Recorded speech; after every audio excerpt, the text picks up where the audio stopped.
Estas son 10 cosas que yo aprendería en el 2026 si yo volviera a aprender a programar desde cero. La primera cosa sería aprender algoritmos y estructura de datos. Los algoritmos y la estructura de datos son importantes ya que la gran mayoría de las entrevistas de las grandes empresas, pequeñas y chicas a nivel Estados Unidos preguntan algoritmos y estructura de datos. Tal vez no son muy utilizados en el día a día, pero esto da a entender que tienes una muy buena lógica para poder quebrar un problema en diferentes pasos y poder resolverlo de la mejor manera. Ha habido situaciones donde me ha tocado mejorar el performance de aplicaciones o de pedazos de la aplicación gracias a que sea algoritmos y estructura de datos. No es muy concurrente esas oportunidades, pero cuando tú utilizas una estructura de datos o un algoritmo en una aplicación se ve muy bien porque reduces milisegundos para poder consultar su información.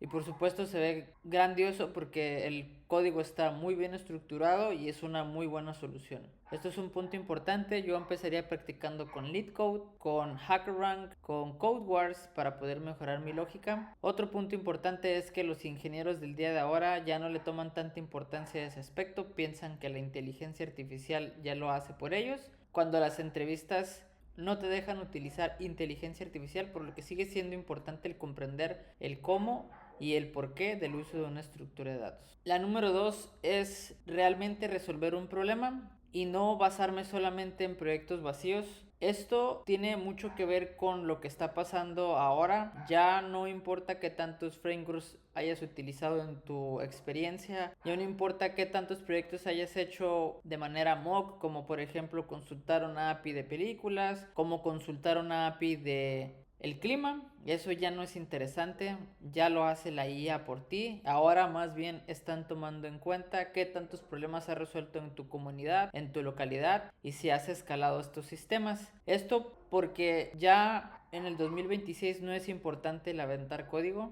ya es más interesante el cómo puedes resolver un problema y cómo impacta en la comunidad. Esto le agrega valor a las empresas en donde estás y por supuesto le agrega valor a tu perfil, donde es importante saber qué tan bueno eres resolviendo problemas de la vida real y no situaciones simuladas. La parte número 3, escogería una plataforma. Cuando recién empecé a programar, yo me fui sobre Objective-C y Swift y en su debido momento se me hizo muy sencillo brincar a Java y a Android. Perdí mucho tiempo el querer saber ambas plataformas, después me especialicé solo en una, pero nunca se deja de aprender en este rubro, por lo que yo desde un principio escogería una plataforma en sí para poderme especializar, ya que los altos salarios están en la especialización y no en el saber ambas plataformas. Al final del día va a llegar proyectos donde no puedes manejar ambas plataformas y no puedes saberlo todo. Es por eso que ahora la IA lo hace por ti. Ya tienes que tener un conocimiento más especializado si tú quieres que tu perfil aumente en el salario. Punto número 3, la UI ya no es lo difícil. La verdad que la IA te puede hacer muchos UI complejos. Aparte que aquí en México y en Estados Unidos las UI son muy básicas. Normalmente es un tab bar, una lista. Lo máximo que puede tener a veces es una colección. Ya no es difícil el poder utilizarlas, o más bien ya es muy repetitivo el utilizarlas. Muchas aplicaciones ya tienen predefinidas sus UIs o ya llegas a un proyecto con su UI ya hecha. Tú ya no tienes que invertir mucho en hacerla por tu cuenta, ya nomás le haces un par de modificaciones. Al igual que tenemos herramientas ya más sencillas como es Jetpack Compose en Android y Swift UI en iOS. La verdad que las UI quedan en 1 o 2 días si tu diseño no es muy complejo. Ya no hay tanto tiempo que invertirle, a menos que sea un diseño muy propio.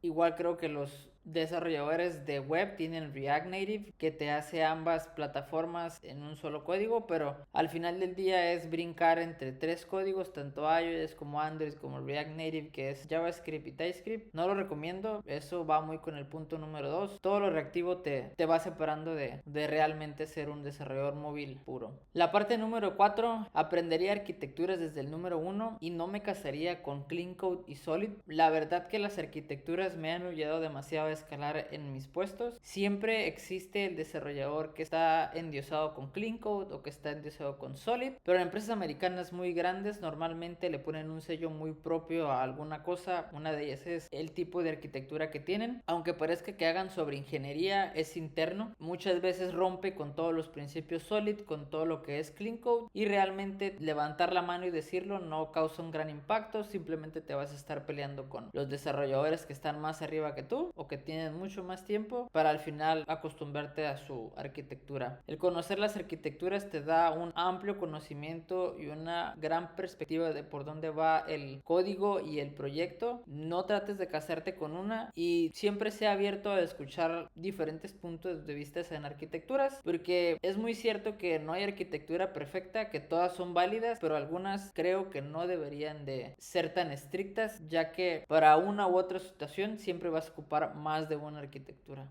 Backend y APIs. Este sería el quinto punto. Swift no es para siempre. Cuando empiezas a programar y empiezas a entender cómo funciona un sistema, empiezas a darte cuenta que ya no es suficiente solo saber Swift o solo saber Kotlin o Java. Tienes que empezar a interactuar y a entender cómo se maneja un backend, los estados de tu RESTful API, de tu GraphQL, todo eso para poder ayudar y contemplar situaciones en tu sistema. Ha habido situaciones donde le puedes ayudar a los chicos de backend si sabes otro lenguaje de programación. Hay aplicaciones que sí te lo permiten, pero son muy pocas. A veces el simple hecho de tener una ligera perspectiva de cómo se maneja el backend y qué es lo que pide puede ayudar a cerrar muchas brechas de seguridad que les esté escapando a la empresa. También te ayuda a poder realizar o idealizar situaciones en las cuales aún el backend no está hecho, pero te toca hacer el front por adelantado y poder conversar con los de backend y explicarle tus situaciones. Recordemos que no solamente existe RESTful, está SOAP, está GraphQL. Todas estas tienen un propósito, no todas son únicas, a veces se utiliza por capas. Hay muchas maneras de poder utilizar el backend, pero conforme vas escalando de posición, el que sepas el back y puedas sentarte con ellos para explicar qué es lo que necesitas en el sistema te da muchos puntos, y es algo grandioso cuando alguien nuevo llega a un proyecto y tiene un conocimiento y te quita un peso encima. Puedes llevar esa parte del diálogo del sistema y obviamente tu posición como desarrollador se vuelve más valiosa dentro del proyecto. El punto número 6 sería Git. Git ya no es un extra. La verdad que Git sigue siendo algo muy recurrente que muchos desarrolladores de alto nivel o grandes desarrolladores no saben. Tienen algún problema y esperan a que el que sepa Git esté para ayudarlos, o a veces tardan mucho tiempo haciendo un revert, un reflog, etcétera. Esto es algo sumamente importante. Me ha tocado situaciones donde muy buenos desarrolladores han perdido su trabajo porque no pueden revertir un cambio que metieron a la branch principal, o simplemente tardan mucho tiempo en hacer algún cherry pick o mezclar algunos cambios. Sigue siendo muy bien visto que domines excelente Git, no importa si es en el CLI o si utilizas herramientas externas como GitKraken o SourceTree. Sigue siendo muy bueno porque al momento que tú no tengas esas herramientas o no te permite la empresa descargarlas, si tú manejas muy bien Git en el CLI, puedes ayudar a muchos desarrolladores que aún no tienen esa expertise. Y si tu aplicación trabaja en diferentes zonas horarias, puede haber problemas donde alguna persona de India no pudo ingresar a esa hora en el proyecto y estás tú del lado de México y puedes ayudar en esa situación. Esto te va a dar muchos puntos en tu proyecto, vas a ser una persona valiosa y tu perfil va a seguir subiendo en esa empresa si es que quieres pertenecer en ella. El punto número 7, y es el más importante: la IA es una herramienta, no te hace todo. Ha llegado a la era de la IA donde todo el mundo quiere tener todo demasiado rápido. No es posible, porque puede que te saque un proyecto de un año en 6 meses, en 3 meses, pero sigue siendo mal código. Creo que una analogía o una historia muy cierta que llegué a ver fue que la IA es como una calculadora para los matemáticos, más no te escribe la solución en el pizarrón o no te escribe la solución en el papel. Simplemente puedes meter las ecuaciones, te arroja de una manera casi exacta la respuesta, pero aún tienes tú que saber de dónde vino esa respuesta y en su debido momento, si se te pregunta, desglosar esas ecuaciones. La IA solamente te va a ayudar a hacer más rápido tus proof of concepts o tus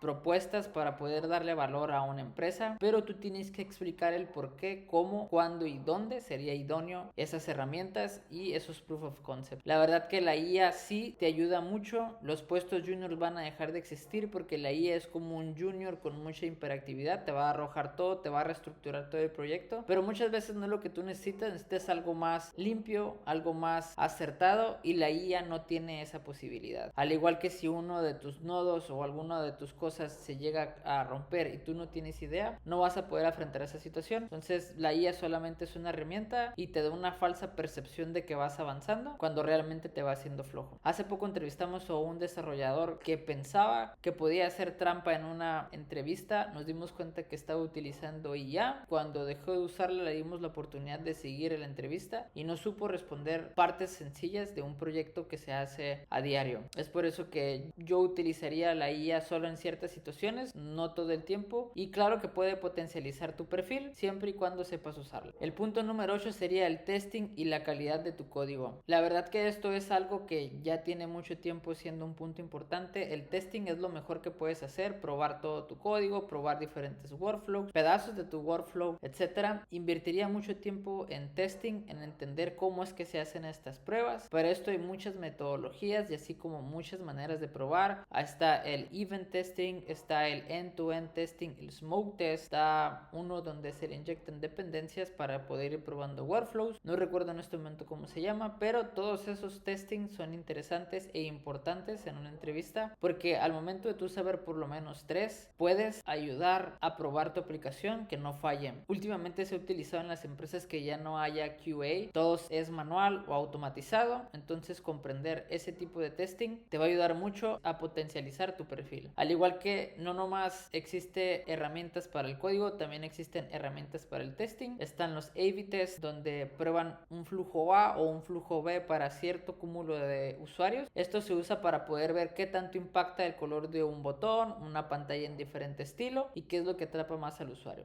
El punto número 9, creo que es muy importante el poder publicar tu aprendizaje. Esto es parte de mi aprendizaje, ya no nomás porque LinkedIn está muerto, Indeed está muerto o las plataformas que antes se utilizaban para conseguir trabajo ya no son necesarias. Ya en estas generaciones los reclutadores quieren ver cómo es tu trabajo, qué tan claro eres explicando tus ideas y qué tan claro eres explicando tu código, y todo esto se puede ver gracias a los videos o gracias a que vendes tu perfil en las diferentes plataformas como YouTube, TikTok, Instagram, Facebook. Ya es más sencillo conseguir una cartelera de clientes de esa manera, ya no por LinkedIn, donde la mayoría de los usuarios son descartados por IAs y ya no existe ese criterio humano que realmente vea tu perfil, te evalúe y te seleccione. Al igual que publicar alguna cosa que hayas inventado o hayas rehecho, te va a ayudar a comprender el porqué de cómo fue que está hecho, el por qué se hizo y todo eso que conlleva el hacer un proyecto. Muchos dicen que reinventar la rueda es malo, pero creo que han salido muchas grandes ideas de reinventar lo que ya esté hecho. Un claro ejemplo es el desarrollador que decidió ya no utilizar Git e inventó otra plataforma que al final del día Linus Torvald se fijó en él simplemente por haber reinventado eso que ya estaba hecho, lo quiso hacer de otra manera. Eso puede dar, como bien se menciona, un buenos puntos a tu perfil, da buenas visualizaciones y puedes conseguir más gente que probablemente te contrate en otras empresas, seas una opción para poder mejorar un sistema. El punto número 10 es: no necesitas motivación, necesitas un sistema. Esto es una tarea extra, a veces toma 1 hora, 2 horas el poder publicar un contenido, pero gracias a ello he tenido muy buenas propuestas de trabajo en los últimos años donde mi perfil llega a más gente que no solamente ve mi perfil y qué es lo que puedo hacer, sino que demuestro qué es lo que puedo hacer y cómo es mi trabajo y la calidad de mi trabajo. Si quieres empezar un 2026 y llegar a muchos reclutadores o a las grandes empresas, recuerda que estos son 10 puntos que yo tomaría en cuenta para volver a empezar. Así que si tú tienes algún otro punto que se me haya pasado, no dudes en comentarlo.